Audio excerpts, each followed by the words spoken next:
This is a Pele Media podcast.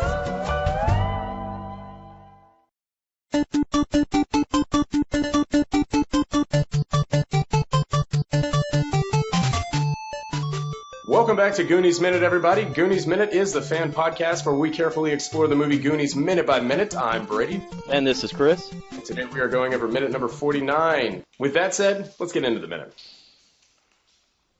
In the previous minute, the Goonies were able to escape the restaurant by means of an underground cave. Chunk was able to make his way to safety by flagging down a car. He began to explain to the driver what all had been going on. Everything was working out fine. At 49 minutes, Chunk continues to explain his story by listing off each of the Fratellis, what all they had been up to, and where their hideout was.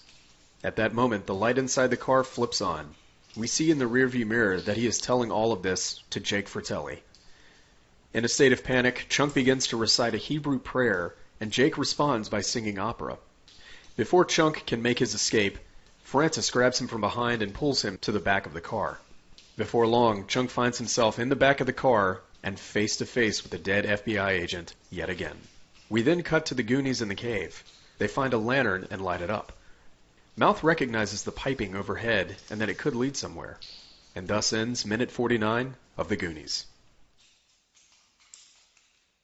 So, minute number 49 starts off with what I think is the funniest laugh in the entire movie. And it's where Chunk basically begins to completely just do himself in by giving up all the information he knows on the Fratellis, detail by detail. Classic. And then, of course, we see in the side mirror, the lights flip on, and it's Jake. And then Chunk, the only thing he can think to do is go into this, Hebrew prayer, and Jake responds with singing opera, right into his face. Like, hey, kid, this is how you know me.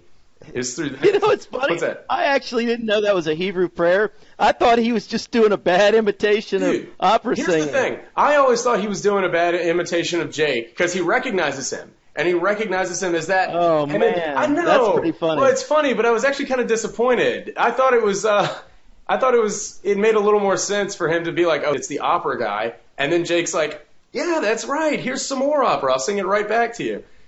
But, oh, man. It's a funny story behind that, actually. There wasn't anything written for Jeff Cohen to be doing. He was supposed to just, lose his words and start backing up, and Francis was going to catch him.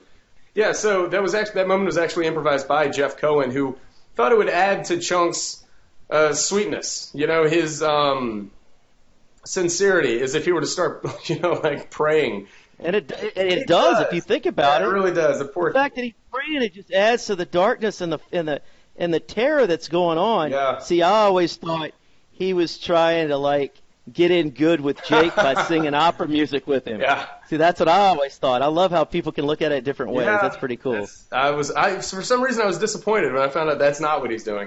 But I just found out when you told me. Here's how that would have made sense, though. And here's how I think that might have actually worked better. So Chunk has done this thing a few times now in the movie where he'll see something and start putting pieces together to connect things that he has witnessed in the past with whatever's going on right now.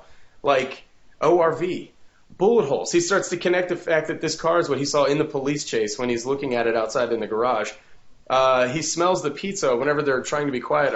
He smells the pizza that the Fratellis are bringing in and starts listing off what kind of pizza it is based on the smell. So I always thought this was just another example of that, where he starts singing an opera because that's what he knows from this person. Right. And so it just, I don't know. But either way, it's still a hilarious moment. And, when he backs up and he's still screaming, Francis completely surprises you and just snatches him up. Well, I tell you what was cool is I listened to it with the volume up pretty high. And what was cool is you can actually hear Jake do a little snicker when he pops on the lights and he sees that Chunk recognizes him. There's a little snicker that he does, which is kind of funny. Yeah, and scary.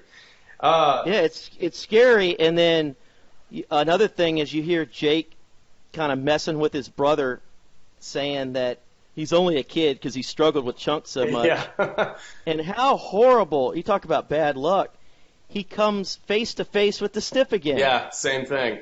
Oh, and he freaks out. I mean, think about it. And that stiff is starting to thaw. Hey, So that's even nastier. hey, disgusting. Man, oh man, isn't that gross? It's pretty terrible.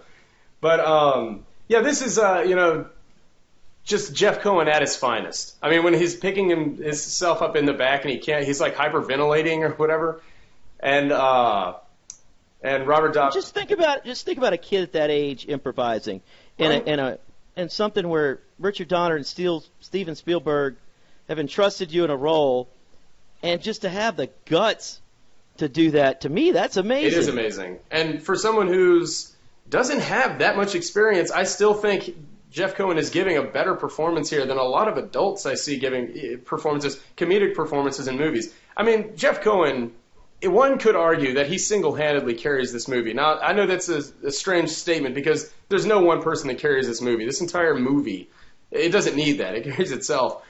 But I think all eyes go to Jeff Cohen when he's on screen. There might be a few other scenes where some of the guys are sitting around talking and you're able to listen to what each of them are saying and follow them and follow the story as they're explaining it. But man, when Chunk is there, it's all eyes on Chunk. I think he steals the show. He plays such a significant role. Yeah, so significant. And the major events happening, whether it be by his choice or not, major events happen when he's around. Yeah. You know, it doesn't have to be because he tried to do it, even if he falls his way into it, like we've seen. So we go back to the cave just for a little bit towards the end of the minute. And again, Steph is complaining about not being able to see. And we're about to get to that famous water pipe scene that's going to be happening pretty soon. Yeah. But she says something to Mouth about the pipes. And he's like, those are my dad's pipes or whatever.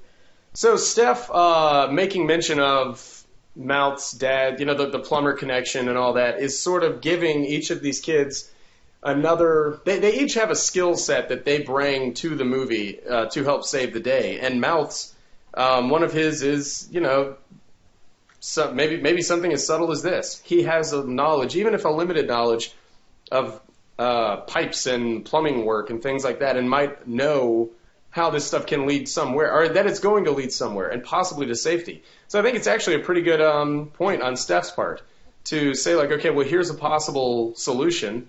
You know, Mouth, what do you got? And it also keeps it gives each of these people dialogue, so it keeps them each involved. Right. We haven't heard anything from Chunk in a while. I mean, we haven't heard anything from Mouth in a while. Yeah, exactly. And then we finally started hearing stuff from Steph. Mm-hmm. She's been complaining a lot as of late, so we're getting her back involved. Yeah, and we got to try to keep everybody engaged. Exactly. This is definitely an ensemble movie, an ensemble cast, and you got to keep everybody equal. Especially when you have a focus like Mikey. So, but I tell you what, man. Outside of that, that's all I've got for this minute. How about you? That's all I have. Awesome. Well, I tell you what. Everybody, like we've been saying, tomorrow is going to be our very first ever Goonies Minute Patreon bonus episode. So if you want to be here for that, we're actually going to be teaming up with Scott from Pirates of the Caribbean Minute, and we're going to, all three of us, be going over our top 3 favorite pirate movies. And if you want to listen to that, you actually can become a Patreon supporter of the show, and that is for just $1 a month. You'll be able to get access to this and any future Patreon bonus episodes that we produce. You can also get everything that we do bonus episode-wise from our other shows, Jurassic Park Minute and Ghostbusters Minute, all for just $1 a month. Go to patreon.com/Pele Media. So hope to see you there tomorrow, and until then, this is Brady. And this is Chris. And we're here to remind you that Goonies Never say die.